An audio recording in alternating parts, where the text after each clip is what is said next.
Mungkin ini jadi kejahatan paling kejam di tahun ini. Bantuan sebanyak 80 ton untuk korban di Aceh hilang begitu saja. 80 ton itu ibarat 7-8 truk logistik terisi penuh sembako, selimut, obat, dan berbagai kebutuhan hidup. Namun mirisnya semua hilang seketika. Padahal kondisi di sana sangat mencekam dan para korban sangat menunggu uluran tangan kita. Lantas siapa yang tega bermain-main dengan bantuan yang menyangkut nyawa? Kabar mengejutkan ini disampaikan langsung oleh Gubernur Aceh Muzakir Manaf. Ini ada 80 ton yang hilang entah kemana. Dan yang lebih mengiris hati, muncul kabar bantuan banjir di Aceh Utara yang dijarah oleh oknum pejabatnya sendiri. Bahkan orang-orang Aceh sendiri mengatakan, mereka mati bukan karena banjir, tapi karena kelaparan. Mungkin bantuan yang tidak tersalurkan ini menjadi salah satu penyebabnya. Dalam Islam, mengambil hak orang lain adalah tindakan yang sangat tercela. Terlebih lagi, itu adalah hak untuk mereka yang sangat membutuhkan. Ya Allah, mungkin yang benar-benar hilang bukan logistiknya, tapi moral mereka yang tega mengkhianati amanah di tengah bencana. Selamat pagi Bapak Ibu.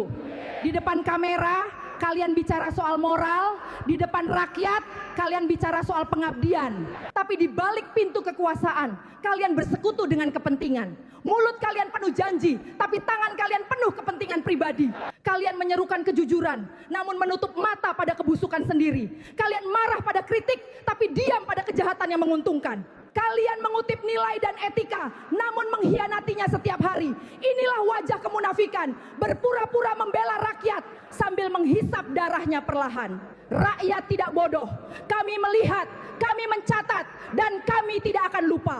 Karena pejabat munafik adalah racun bagi negeri ini, merusak kepercayaan, menghancurkan masa depan. Dan hari ini kami bersuara agar kemunafikan tidak terus berkuasa. Sekian, terima kasih, selamat pagi. Anda tidak suka, saya tidak peduli. Hidup saya bukan buat diamati.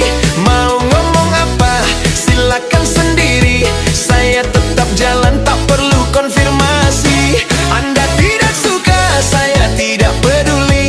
Saya tak pernah butuh validasi. Yang penting saya nikmati hari tanpa drama dan iri hati.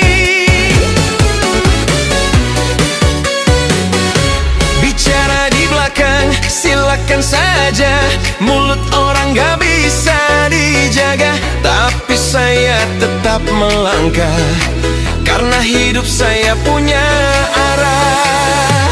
Anda tidak suka, saya tidak peduli. Hidup saya bukan buat diamati. Mau ngomong apa, silakan sendiri. Saya tetap jalan, tak perlu konfirmasi. Anda tidak suka, saya tidak peduli. Bencana alam atau kejahatan korporasi. Ini daftarnya. Kalian pikir banjir yang menenggelamkan rumah kalian, menghanyutkan harta benda, dan merenggut nyawa di Sumatera itu murni musibah? Salah besar. Itu bukan sekadar takdir Tuhan, itu adalah kejahatan terencana. Akhirnya, Kejaksaan Agung dan Satgas Penertiban Kawasan Hutan tidak lagi menutup mata. Mereka baru saja menelanjangi 31 perusahaan yang diduga menjadi biang kerok banjir di Sumatera. Mereka mengeruk untung triliunan rupiah dengan cara memperkosa hutan lindung, dan kitalah yang menanggung dosanya. Warga Sumatera Barat, khususnya Padang, buka mata kalian.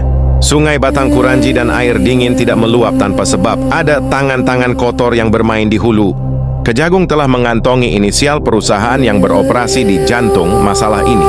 Dan lihat ke utara. Di Tapanuli dan Aceh, raksasa-raksasa korporasi juga ikut diseret.